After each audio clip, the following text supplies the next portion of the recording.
ফেসবুকে মার ও নিচে নিয়ে পেলাইম কিদার লাগে তুই আমারও কত রুজি করছ? আজ 12টা পর্যন্ত রুজি করছি 300 টাকা। 300 আর গাড়ি ভাড়া তো কচু ইনকাম কত ভাই আজকে?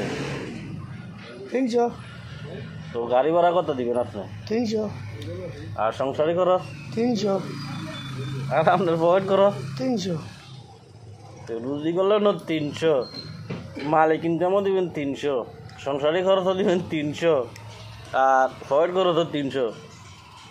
তো কত হইলো? তো আমি বুঝলাম না হিসাব টাকার হিসাব। সব মিলে তো 300, কথাও তো কইছি 300। কাউকালি মানুষের লোকে বললাম রে বাবা রে 300 রুজি করতে মালিক ইনকাম দিব 300, এরপরে ঘরেও দিব 300, এরপরে টান ফয়েড খরচও দিব 300। বুঝতে পারলাম না কিছু। তোমার মাথাটাও আমার ভুল হয়েছে। আচ্ছা সরি।